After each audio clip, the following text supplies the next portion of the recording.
So hello everyone and good morning सभी को। तो आज का हमारा लेक्चर रहने वाला है संगम काल, संगम एज। संगम एज में हम आपको बता दें तो आप संगम एज में टोटल जो आपको एसएससी हो गया, रेलवे, एनटीपीसी, जितने भी क्वेश्चन आएंगे वो सब आज के इस लेक्चर में आपको वन शॉट की तरह ये काम करेगा, आपको कंप्लीट हो जाएगा। तो माइंड में संगम युग पढ़ना है, जिस संगम का अर्थ तमिल कवियों और विद्वानों की सभा थी। इसके समय काल की बात करें तो 300 ईसी पूर्व से 300 तक था। इसे दो भागों में बांटा गया था, प्रारंभिक संगम युग और उत्तर संगम युग। प्रारंभिक संगम युग और उत्तर संगम युग। अगर संगम साहित्य की बात करें तो जो संगम साहित्य है, संगम साहित्य जो कि तमिल भाषा में लिखा गया है। प्रमुख ऐतिहासिक स्रोत संगम में 3 सभाएं हुई थी। प्रथम संगम जो कि मदुरै में हुई थी, नष्ट हो गया, जिसका कोई प्रमाण नहीं मिला। द्वितीय संगम कप्पाडापुरम में हुआ, यह भी नष्ट हो गया, इसका भी कोई प्रमाण नहीं है। और तृतीय संगम जो कि फिर मदुरै में हुआ, इसका प्रमाण है। प्रमुख ग्रंथ तोल्काप्पियर जो कि व्याकरण काव्य महाखंड है, और एतुगो जो कि 8 संग्रह है, और पाटू 10 दीर्घाएँ। ये सबको आपको डिटेल में पढ़ा दिया जाएगा आगे लेक्चर में।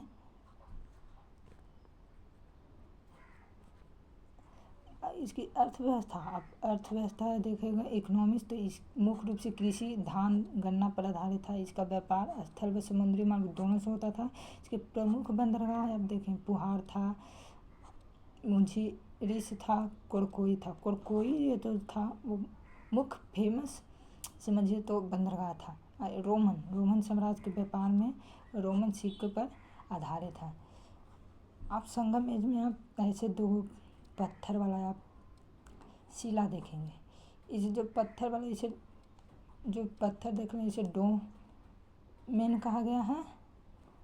और जो इसके नीचे क्या होता था, तो इसके नीचे कब्र होता था। क्या कब्र। और एक पत्थर आप और देखिएगा जो कि सीधे ऐसे ही है, उसको ऊपर वाला को मेनिहार कहा जाता है, और इसके नीचे वही कब्र के पास रखा होता है। इसके समुदाय आप देख लीजिए, जो इसका समुदाय था, कम्युनिटी समुदाय, जो इनका समुदाय था वो ग्रामीण देहाती था, गांव की तरह। ग्रामीण बोलिए या देहाती है। आगे इनका समाज जो कि पितृसत्तात्मक हो गया। पितृसत्तात्मक जन तत्वों पर प्रभावित जनजाति की व्यवस्था, महिलाओं को प्रतिनिष्ठा, कई महिलाएं कवियत्री थी। वीर स्तंभ जो कि नड्डुकल की है, जो कि पूजा की जाती है। और आपको बताएं कि ये ग्रामीण सभ्यता थी। कैसी सभ्यता, तो ग्रामीण या देहाती सभ्यता थी। इनके धर्म प्राकृतिक देवताओं की पूजा करते थे।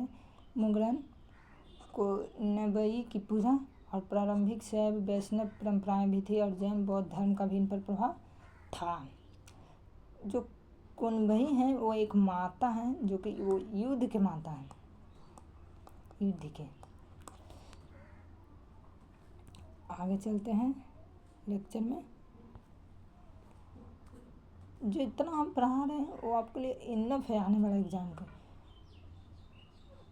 तो देखिए, मुगलन और कबई की पूजा की जाती है। प्रारंभिक शैव विष्णु के उपासक थे, और जैन धर्म बौद्ध धर्म दोनों का प्रभाव था। इनकी कला मौखिक परंपरागत थी। संगीत, नृत्य और नाटक का इनका में विकास था। अकाम जो कि प्रेम है, और पूरम जो कि वीरता की काव्य शैली है। याद रखिएगा, अकाम क्या है, प्रेम का, और पूरम जो है वो वीरता का काव्य शैली है।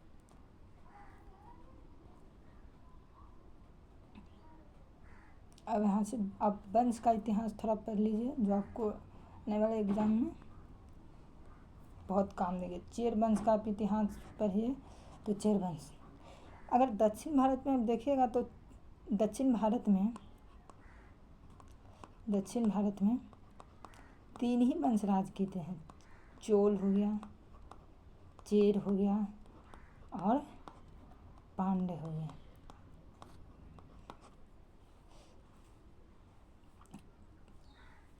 यह कृष्णा नदी के दक्षिण में थे। कृष्णा नदी के दक्षिण में थे। इनकी तरफ की अगर इनकी भूमि को देखेंगे तो इनकी तरफ को जो भूमि है उन्हें थिनई कहा गया है। थिनई क्या? थिनई भूमि का भाग है जिसका मालिक या प्रमुख, इसका जो प्रमुख होता था उसे मूवेंदर कहा जाता था। मूवेंदर ये कौन है? ये प्रमुख है, भूमि का प्रमुख। इनकी राजधानी देखिए तो इनकी राजधानी, प्रमुख राजधानी बंची थी और वर्तमान में केरल और पश्चिम तमिलनाडु का ये बंची क्षेत्र है। पश्चिम में समुद्री थी और व्यापारिक बंदरगाह जैसे मुझिरिम, जो कि मुझिरिम है ये किनका है? अभी आगे किसको पर है? चोल वंश की, जो ये चोल वंश का ही है। भूमि को थिरई कहा जाता है, आप समझेंगे। इसे 5 भागों में बांटा गया था। भूमि को संगम काल में भूमि को 5 भागों में बांटा गया था। 5 में एगो कुंची था, पलाई था, मुल्लाई था, मारुतम था, एक नेताम था। 5 तरह की भूमि थी। इनकी राजधानी देखने इनके पश्चिम में समुद्री था और चोल वंश का जो पोर्ट है यानी कि बंदरगाह है जिसे क्या कहा गया है? मुझिरिस कहा गया है।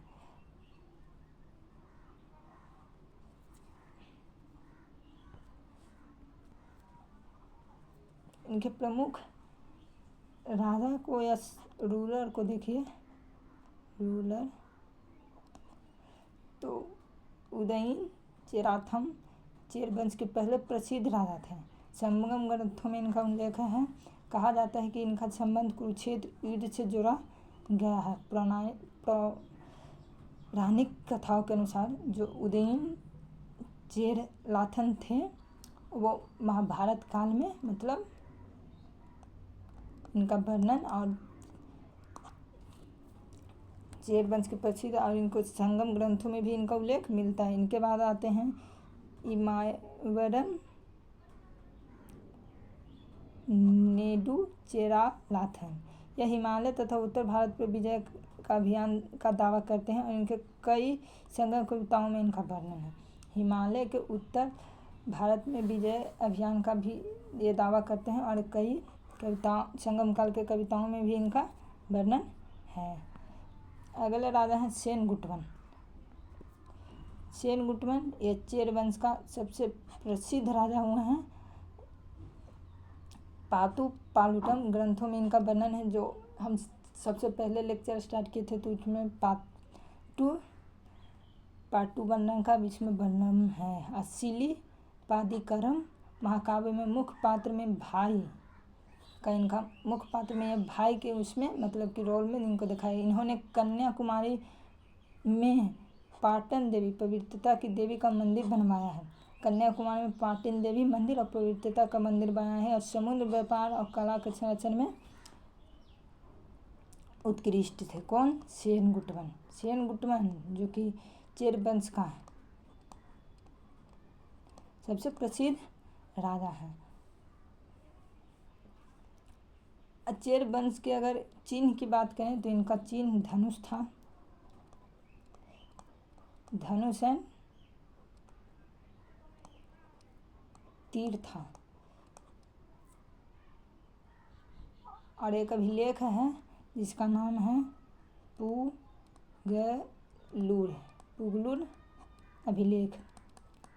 पुगलुर अभिलेख में इनका वर्णन मिलता है। और महानतम शासक सेनगुट्टवन इन्हें किसे लालचेर कहते हैं, इन्हें कन्घी की पूजा की थी। कन्घी एक सेनगुट्टवन ने किसकी कन्घी की पूजा की थी। कन्घी कौन थी, एक भगवान थी, ना कि समझ लीजिएगा बाल झाड़ने वाला कन्घी।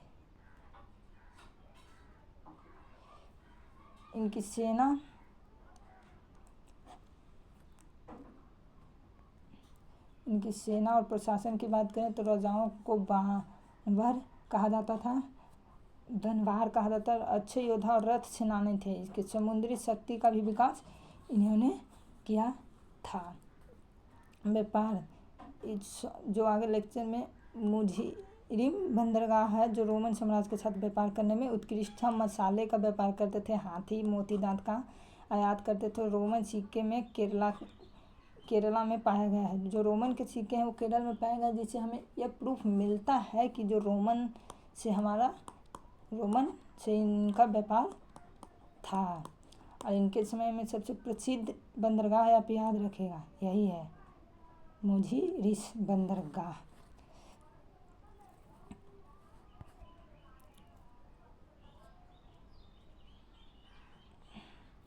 इनकी धर्म एवं संस्कृति की बात करें तो प्रारंभिक काल में प्राकृतिक पूजा जो कि मुगलन और कुनबई, बाद में हिंदू धर्म, बौद्ध धर्म और जैन धर्म का भी इन पर प्रभाव पड़ा। नाट्य संगीत में भी समृद्ध पतन, उत्तर भारत में शक्तिशाली साम्राज्यों का प्रभाव पड़ा और चोल और पांड्य के से संघर्ष किया। और व्यापार मार्गों में बदलाव के आंतरिक, जब हम दक्षिण भारत हम बोले, दक्षिण भारत में चेर थे, चोल थे और पांड्य थे, ये तो आप जानते ही हैं। तो ये अपने एरिया को बढ़ाने के लिए युद्ध करवे करेंगे, जिससे इन्हें इनके पतन का कारण माना जाता है।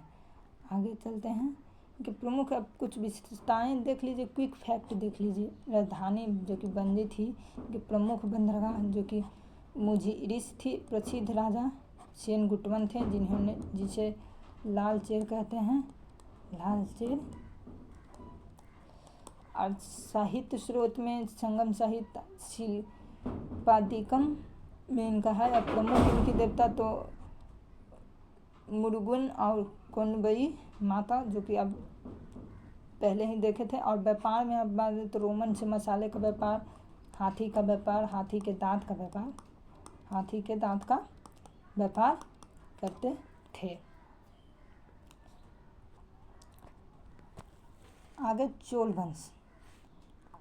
वंश का इतिहास है। जैसे काल विभाजन इनकी बात करें तो काल में इनके विभाजन विशेषताएं हैं। संगमकालीन चोल एक है जो 300 से 300 ईस्वी के लगभग समय हैं। और शुरुआत चोल संगम में इनका वर्णित है कि पहले से ही संगम काल में चोल थे। मध्यकालीन चोल जो 850 से 1279 तक है। चोल के साम्राज्य का उत्कर्ष इसमें था और शक्तिशाली एवं विस्तार पूर्व स्थिति इनके समय थी। इनका क्षेत्र आप देख लीजिए, जो क्षेत्र इनका है, इनका क्षेत्र जो मुख्य रूप से उरही राजधानी थी। कावेरी पत्तनम जो कि इनका प्रमुख बंदरगाह है। और प्रमुख इनके शासक करिकाल चोल सबसे प्रसिद्ध एवं प्रारंभिक चोल शासक। कावेरी नदी के किनारे बांध बनाए हैं जिसे ग्रैंड एनीकट कहा जाता है। युद्ध कला और प्रवीण और पांड्य एवं चेरों को हराया है इन्होंने। बंदरगाह की इनके व्यापारिक बंदरगाह विशेषकर मलेशिया, श्रीलंका और रोम से इनका व्यापार था। और इनके बंदरगाह आप पोर्ट को देखिए तो कावेरी पट्टनम जो कि लिखा हुआ है कावेरी पट्टनम।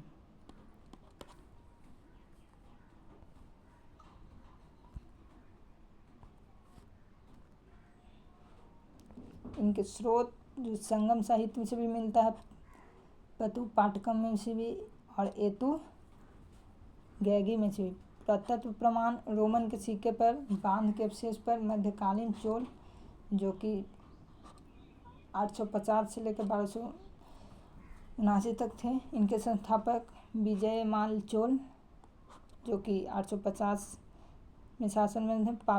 पल्लवों को हराकर तंजावुर को राजधानी बनाए थे कौन? विजया चोल।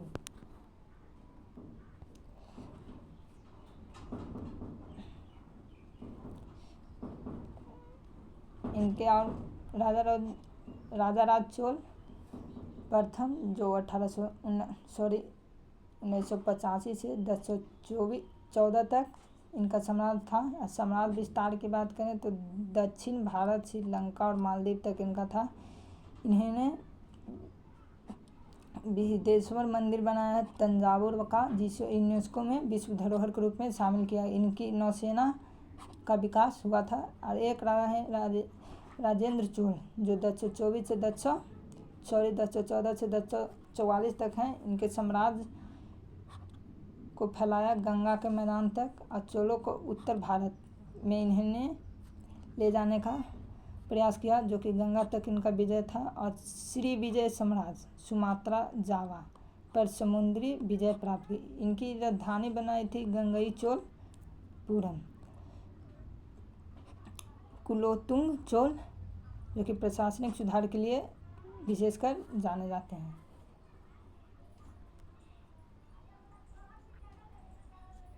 इनका प्रशासनिक सेवा और सेना देख लीजिए तो प्रशासनिक सेवा और सेना थी। राजतंत्रीय शासन, शक्तिशाली राजा, स्थानीय प्रशासन, स्व प्रशासन थी और ग्राम सभाएं थी जो कि उत्तर प्रशासन में था। और सेना जो कि जल सेना, थल सेना, नौसेना, शक्तिशाली समुद्र इनके पास बेड़ा था। यानी कि चोल वंश का सबसे प्रतापी राजा कहें तो कौन था? राजेंद्र चोल।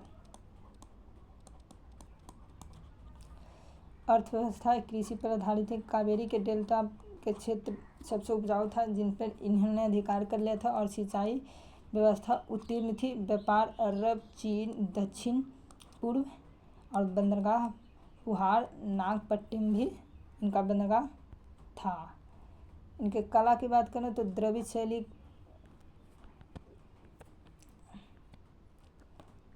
शैली में इनकी कला थी। द्रविड़ शैली के भव्य मंदिर जो कि राजेश्वर बनवाए हैं। मूर्तिकला, चित्रकला और नृत्य जो कि भरतनाट्यम इनके समय ही प्रसिद्ध हुई है। और धर्म शैव, वैष्णव, बौद्ध, जैन की सहनशीलता के साथ। और तमिल भाषा में साहित्य का स्वर्णकाल, यानी कि चोल जो थे उन्हें तमिल भाषा का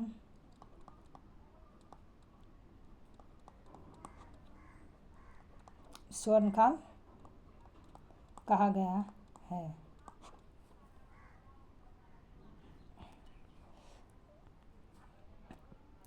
चोल के पतन के कारण तो धीरे धीरे पांड, होयसाल और दिल्ली सल्तनत का प्रभाव बढ़ा। इनका अंतिम शासक राजेंद्र तृतीय था।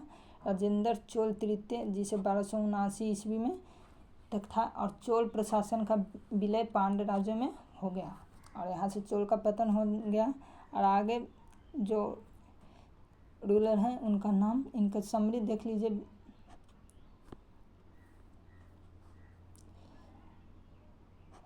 विवरण देख लीजिए। स्थापना विजयमाल चोल जो कि 1850 में स्वर्णकालीन राजा राज प्रथम राजेंद्र चोल जो सबसे योग्य शासक हैं चोल वंश में। प्रसिद्ध मंदिर बृहदेश्वर का, गंगईपुरम का मंदिर और प्रसिद्ध नगर इन्होंने तंजावुर, कावेरी पट्टनम बसाया। प्रशासनिक ग्राम सभाओं पर आधारित था और धर्म शैव धर्म सभी भाषाओं का सहिष्णुता था। और इनका पतन 1279 ईस्वी में पांड्यों द्वारा कर दी गई थी।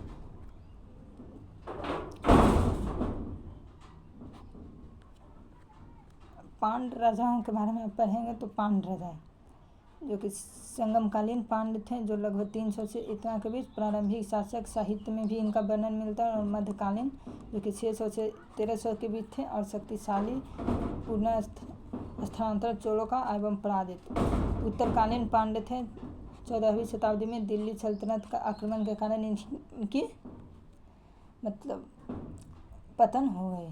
क्षेत्र दक्षिण में तमिलनाडु, राजधानी मदुरै थी। और प्रमुख शासक इनका था नेडू नेजेलियन फर्स्ट एंड सेकंड जो चोल और चेरों से संघर्ष का इनका उल्लेख मिलता है, जो कि ये चेर और चोल दोनों से लड़ाई किए थे। और संगम साहित्य का इनका वर्णन मिलता है।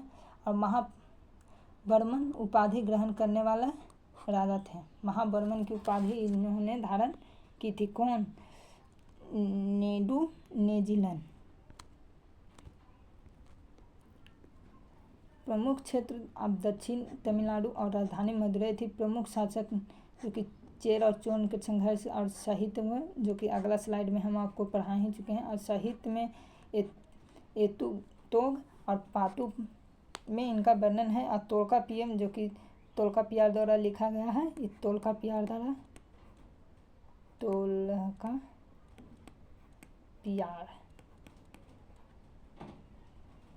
द्वारा लिखा गया है।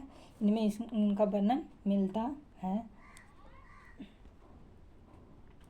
इनकी अर्थव्यवस्था आप देखें, इनकी अर्थव्यवस्था तो यह कृषि हो गया, मोती उत्पादन और व्यापार का उत्पादन करते थे। इनका प्रमुख बंदरगाह कोरकोई, जो कि मोती व्यापार का केंद्र था। मध्यकालीन पांड्य जो 600 से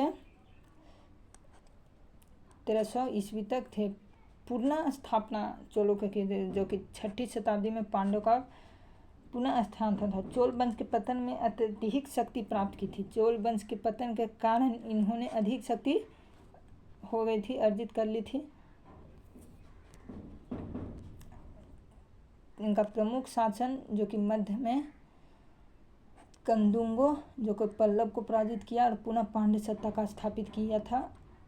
मारवर्मन या सुंदर पांड्य, जो चोलों का हराकर पांड्य शक्ति की स्थापना की। और जातवर्मन सुंदर पांड्या, जो कि पांड्य का स्वर्णकाल, इन्हीं के काल में पांडवों का स्वर्णकाल कहा जाता है। और चोल होयसाल को पराजित किया था इन्होंने। श्रीलंका, चेरीनाडु तक इन्होंने विजय प्राप्त कर ली थी।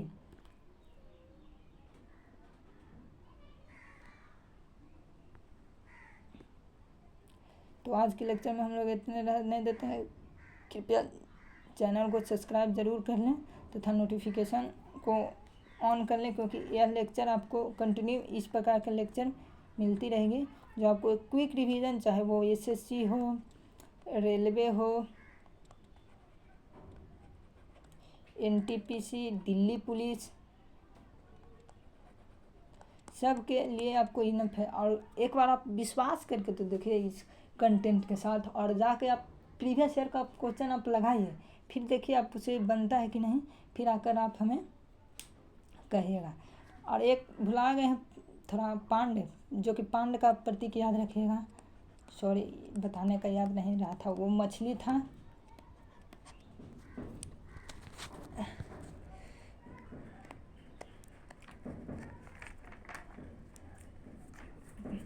इनका पूरा अथी बता ही दिए थे, जो कि जो था। अब संगम थोड़ा देख लीजिएगा। तो संगम तो प्रथम संगम जो कि मदुरई में हुआ था, जो अगस्त ऋषि ने करवाया था। दूसरा संगम था कपाड़ापुरम, जो कि हम पहले पढ़ा चुके हैं। तो आज के लेक्चर में हम लोग इतने रहने देते हैं। और कमेंट में आप ज़रूर हमें बताइएगा कि आपको वीडियो कैसी लगी। तो इस पर चैनल पर आपको एसएससी की फुल तैयारी आपको करा दी जाएगी आने वाला एग्ज़ाम के लिए। तो आज के लिए एक लेक्चर में इतना ही रहता है। So thank you, and channel को सब्सक्राइब जरूर कर लीजिएगा। Thank you.